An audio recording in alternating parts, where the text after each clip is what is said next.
Hey, welcome back to another edition of the Dreaming Tree Presents.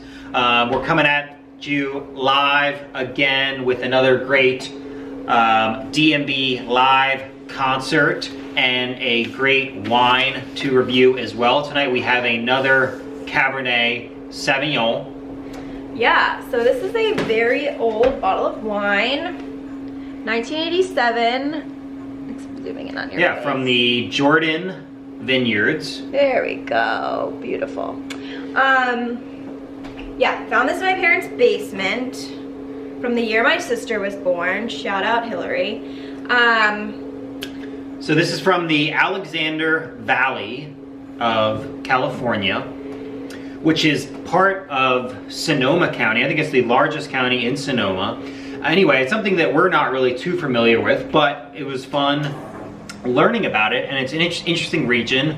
It's kind of a more blue-collar area compared to Napa Valley. It was known originally for its kind of jug wines, its table wines. It's kind of your basic red blends that are good for just having with a meal that we're, sit down and just have a nice dinner with. Not super expensive or anything, but it's known for a lot of different grapes. There's a lot of different grapes that can be grown there. The Russian River Valley goes right through it. Anyway, it's a great climate. Obviously it's a pretty similar climate to Napa. It's right there.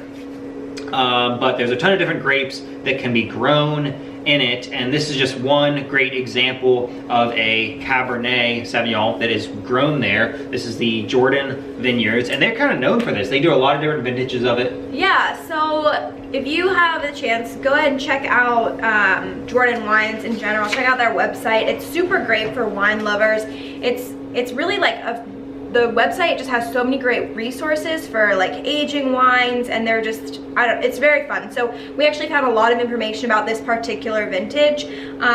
So we have some notes here about that. Basically it was a short growing season, very hot and quick, so the fruit was really sweet. And it was an early harvest in 1987 with a very small crop.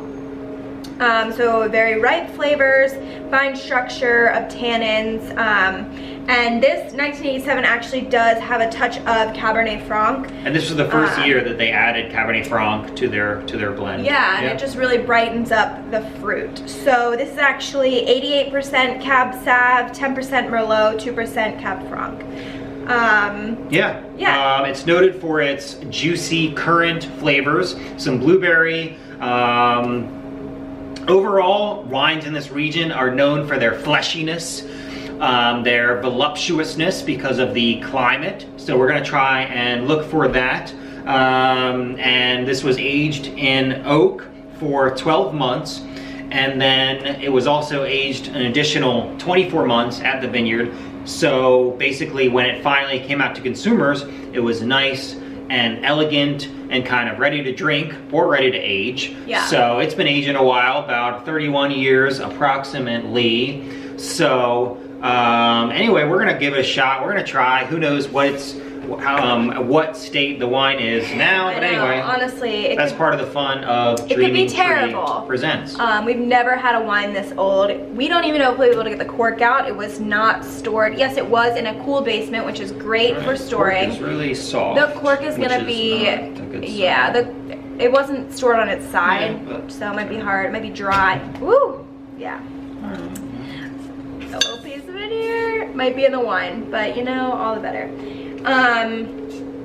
Basically, the website goes on to say that yes, their wines are known for being aged. This wine in particular, they said, don't really want to give it too much time in the 750 milliliter bottle. Yeah, I might just need to push it in.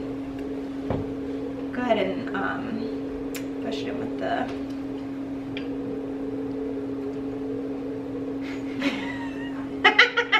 I knew this was going to be a problem. No, go here, use this thing. There we go. Okay. Anyway, so there's gonna be that's a technique, apparently. It's still kind of, we're gonna have a lot of cork in here. We're gonna need to like filter it out. Maybe we can use a little strainer. Woo! Oh my god. Okay. Yeah, I mean, obviously you want your wine to be stored on its side. to avoid that. But anyway, this is live YouTube, so anyway, we're gonna do it upright. This is a tea strainer. But anyway, wow, so it's got kind of a port color. I mean, it's very light, which you would expect as the tannins leave the wine. So anyway, definitely got a little bit of a port kind of nose there. Really rich, really molassesy. Wow, wow, really molassesy. Really. Woo! Yeah. It's gonna be interesting. Really rich and deep and nice alcohol nose there. Oh Lord, yeah, I'm not sure about that. Anyway, we'll give it a shot. I've had worse. Cheers. To your health. It might kill us.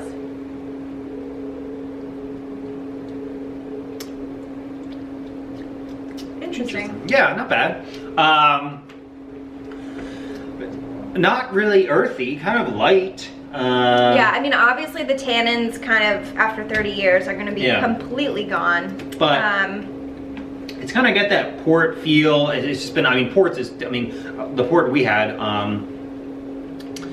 it's been aged like 10 years. So it's kind of similar to that. It's just really got that dessert wine feel, really mature.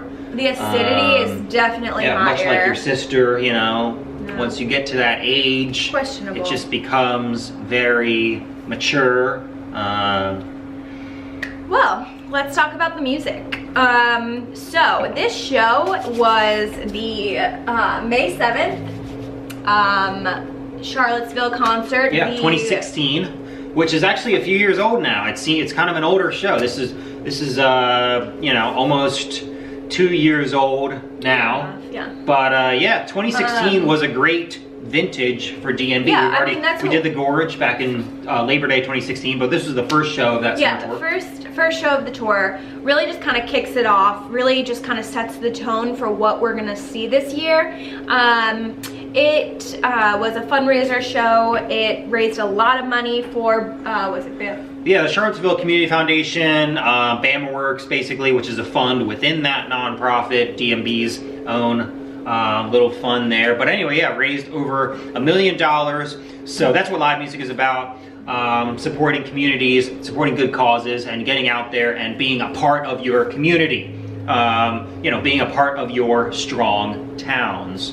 But that's what it's about. Anyway, great concert. Yeah, so this show is really unique in that it debuts 3 new songs. Yeah. Bob Law, Bismarck, and Samurai Cop. Yeah. So we're gonna kind of combine those 3. Just in the fact that it's the first time they're played, really gets the crowd excited. I have to admit that like I don't really listen to these songs on the reg. If they pop up, I usually skip them. I'm not a huge fan, but we were listening through the concert tonight, and I was actually like, you know, I actually really do enjoy Bismarck.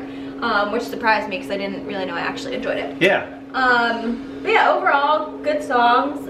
Maybe we'll see them on this new album this year. Overall, I would say Samurai Cop is more of the radio hit, if you would call that. I don't know if it's been on the radio, I guess not. But anyway, it's more of a radio hit. He did it on the Colbert Show or something. Anyway, it's the more popular of them. I like them. I like Samurai Cop the best. I would say Bismarck second. So they're good songs. They're good songs. Yeah, definitely check them out.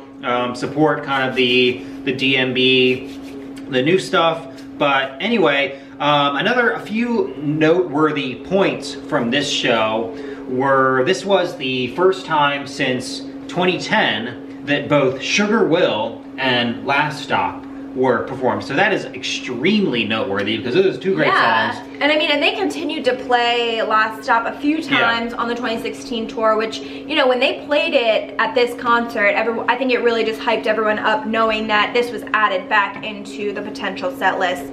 Obviously, it's a really high energy, popular song. Not one of my favorites, but definitely cool, you know, that it hadn't been played in so long. Yeah, obviously amazing song. If you've been watching this webcast, our channel, you know we are huge fans of Last Stop. Hopefully they keep it going in 2018. Maybe it's just me, I don't know. But if you're out there, you know who you are. Fans of Last Stop, great song. Anyway, Like we talked about, Sugar Will, great song, a lot of great jamming. We talked about it in Live Tracks Volume 2 last episode as well. Yeah, but we kind of talked about how this one definitely has a little bit of a different sound than Live Tracks 2. It's 12 years later, we don't have Santana on the electric. You know, really, it's just a fun, light jamming on it. That it's definitely a different sound, but it's a really good song. Tim does some really good jamming at the end. It's just a nice underrated song, whereas you don't really think about it, but then when you stop and listen to it, there's a ton of jamming in it. So big fans.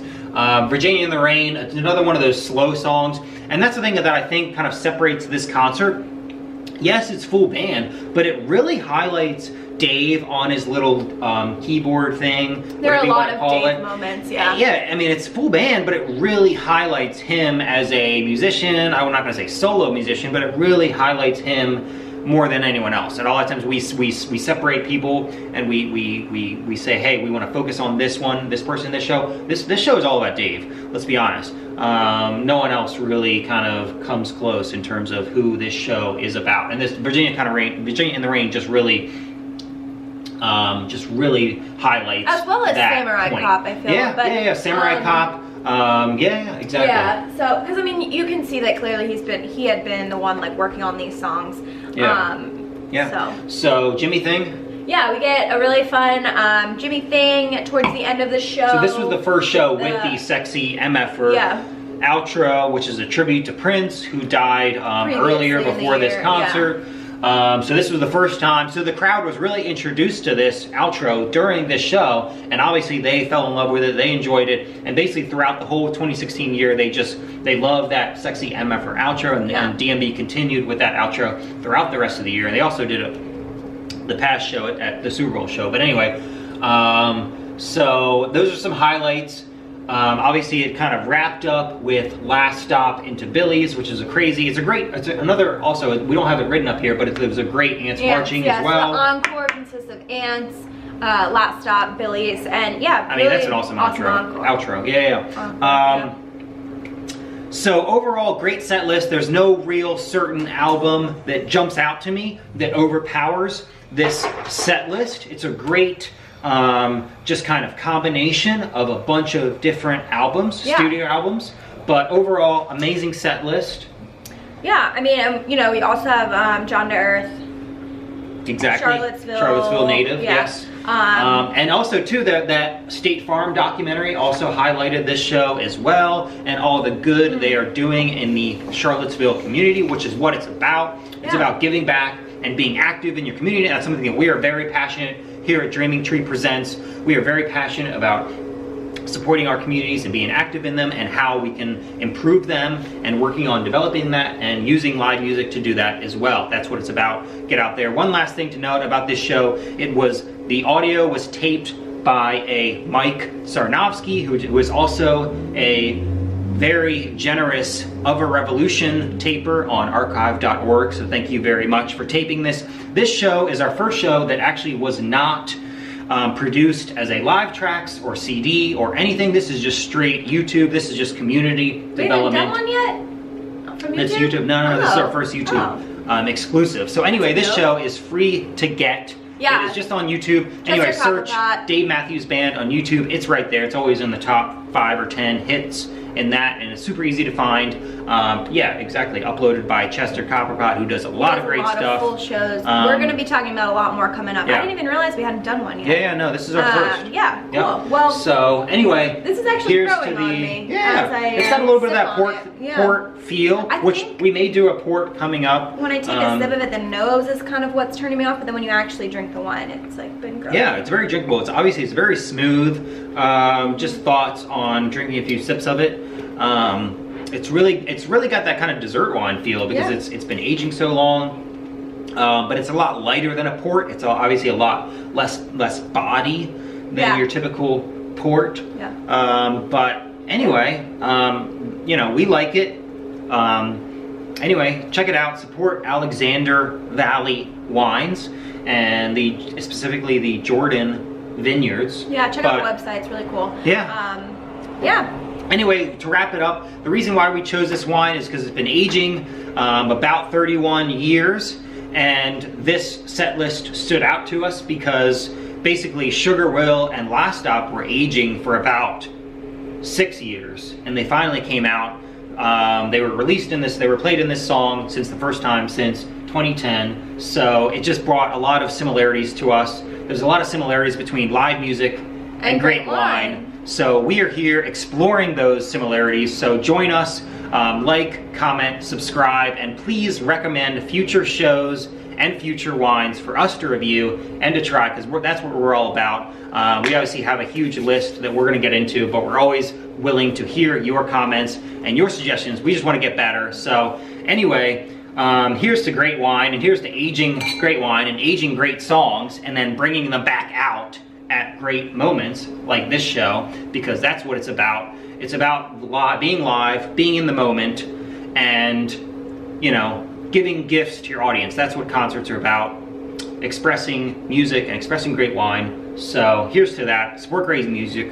Support great wine. Dreaming Tree out.